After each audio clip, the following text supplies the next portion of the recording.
Hey guys, and welcome back to Wild Plum Farm. So, what I've noticed is a lot of people like seeing the wood stove. I'm going to go over how to run this. Now keep in mind, this is just particular to our boiler. What I use to run it. Things you need to run a wood boiler, I have found just from experience. One is a good pair of fire retardant gloves. I just purchased these on Amazon. I really like these. I even use these while cutting wood. They're Kevlar lined. They're semi-heat resistant. They work pretty well. They don't burn. That's what makes them fire resistant. But that's the biggest thing. That's mostly a safety thing.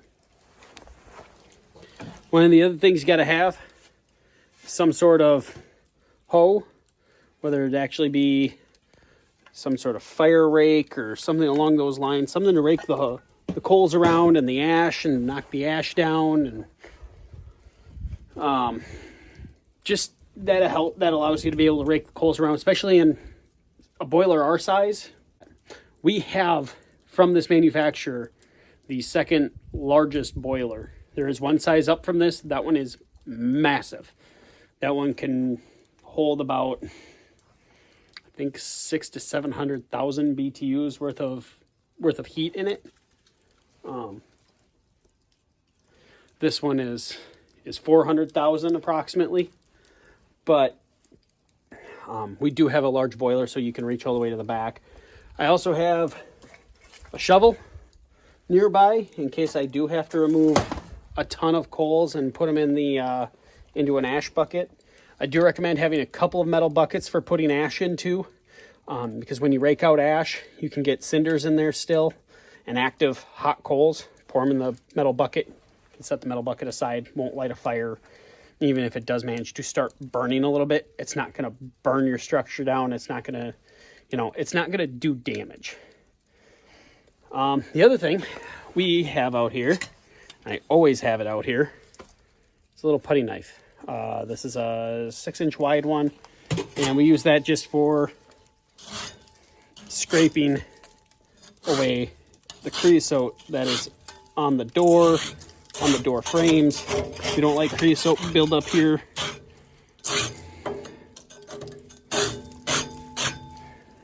That can lead to fires, that can damage the boiler, so on. But that's essentially all you need to run it, at least for tools anyways. In the spring, I clean this entire thing out. I clean the ash out, remove the auger set. I wipe down the chain set with a little bit of WD-40 to keep it from rusting. That's really about it. I put the auger set back in at the end of the year. I throw a bucket over the top to keep it from getting rainwater down inside, and I scrape out the entire drum. You scrape it out about as well as you can. You'll always have a little bit of creosote on the walls of these things. When they burn really dry wood, they don't get a lot of it. So like as you can see, there's a little bit of creosote in here on the walls, but not a whole lot. That does burn out every time it lights on fire. It burns out. One thing to keep in mind about boilers, they do get hot, especially with sticking your face inside of them. They can get really, really hot. Maybe a fire retardant mask helps too a little bit, especially with the fact that you got to reach into some of these. With this size, you do. One thing I forgot to mention about the hoe. Mine is slightly modified. A gardening hoe is typically tipped further down than that.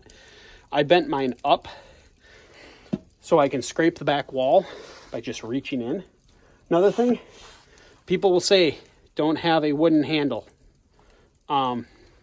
This is my 4th year running this, I believe. Maybe it's only my third year running this boiler. I've been using the same hoe the entire time, and the wood has not charred off yet. It is getting a little charred. I'll probably replace it here in a year or so, but yeah, you don't have to have a metal handle to go into the fire and rake around. One thing I'm going to show you, when you're running this, especially specifically to this brand, you want all your cinders in the very back. That's where you want them. You want your big stack of logs. I like laying out my coals.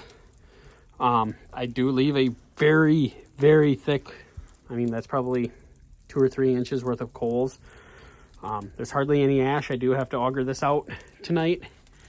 But as you can see, there's a good amount of coals in there. That helps keep it really hot. That also, in turn, allows you to run slightly damp wood, if not green wood, in your boiler, having that many coals in there. So I'm going to point this out. There are some, that poplar down there at the very bottom. That poplar down there is green, relatively green. The tree was dead when I cut it down, but it was still damp. What I'll do is I'll actually throw that down on the coals. Those bigger rounds burn for a while. That's what those logs in the back are. Those were damp. I know it takes a little bit more firewood to run it. It takes about 40 to 50% of your firewood to actually dry it out and burn. But when it's mild out, it's not so bad. The other thing you can run is punky in this style of boiler. This is a classic boiler. This is not a gasification. Gasifications, you have to have dry, you have to have good wood. It doesn't like punky. That can clog them up pretty bad. This, on the other hand, you can run just about anything you want in it, shy of like sopping wet wood. Tried sopping wet wood, don't do it. It doesn't like to burn. Also, this one has to have a certain size. As you can see, there's little stuff. There we go. We have little stuff mixed in with our big stuff. That's to help dry it out. That's also to help it burn. This boiler does not like super large rounds in it, and strictly large rounds. They don't burn super well. It has to be hot enough inside to burn them. So I will say it's not as dry as I thought it was. The flame on that log, it's actually because it ignited. It goes the same for all the back. Everything is igniting. So once you stack up the wood, the way I stack the driest stuff in the back to help it spontaneously ignite. And then I just stack some wet stuff up front, bigger stuff. That helps it, that will be my long burning stuff. So this way, tomorrow night when I come back out here, I just go and throw the logs that are already on fire into the back, and then I stack dry stuff on top, a little bit of wet stuff in the front, again, some larger stuff.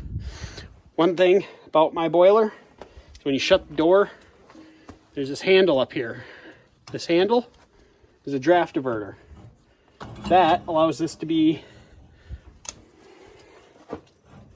a little bit more efficient. This one has a stop in here. I don't know what's going on with the stop. It must have a little bit of creosote or something built up next to it, because if I'm not careful, I can skip it. And then once I'm done, I just shut off the light, turn the fan back on, and make sure my door is locked down, and I'm done for the night. Running a wood boiler is relatively easy. It's not super difficult. You just got to be careful. You can get burned. You can light stuff on fire. If you're not careful, you can have chimney fires. Just look into what kind of woods you're burning and what your boiler temperature is. Because you run higher boiler temperatures, you can have chimney fires. You run straight dry pine through this thing, you will have a chimney fire. And I've seen 15-foot flames come out of my chimney. But that's all I have for tonight. That's how you run my wood boiler. If you're ever looking into one, there are a couple of brands that I can recommend. Crown Royal. I personally run a Woodmaster. I like running it. It's super easy. And I got this one for free from a customer of mine for my work. I really appreciated that. And yes, it was burnt out. All the wiring, all the sensors and everything were shot on this thing, draft inducers, everything was shot on this puppy. But it cost me, including the auger and the door, it cost me about $3.5, $4 to rebuild. Still a third of the price than buying a brand new one. My size of boiler can be 12 to 15 grand. If you're looking at a Crown, they're on the more expensive end. They're really nice boilers. They do build big boilers for this. The other one is Royal. That's the one my father-in-law runs. That brand of boiler is a pressurized system boiler. They only go up to a certain size. I don't believe they go over 200,000 BTUs. Maybe it's 260, but they don't go much higher than that, so they're more on the smaller end of a system. Ask your local HVAC guy for help. That is the best way to find out what boiler system will work for yours, because it depends on the load of your house. Our house has multiple different loads on it. We have an in-floor heat system, we have our furnace, and we have a hot water heater that is all run off of our system. If you're ever curious to see what the house side of this looks like, please let me know in the comments. I'll be more than happy to cover that end of it as well. This boiler also feeds, will be feeding my shop, and is large enough to be feeding the shop, along with, if we did, I believe, a few more or just one or two more additions, it could also feed our granary and our milk house if I decide to heat those. But after that, I would have to either go to 2 boilers or 1 big one. Personally, I think I'll run 1 big one. I like that because I'll probably always keep it heated. If not, shut it down. You have the extra heat and it just doesn't run as frequently. You have a creosote in it. But other than that, guys, I'm going to let you go. Like I said, leave a comment if you want to see the inside of what's going on inside our house for the heating side of it. Otherwise, please like, subscribe. Every little bit helps, because once we start getting enough subscribers to be making money off our videos, everything goes right back into the farm. Again, guys, thank you. God bless you, and we'll see you on the next one. Bye.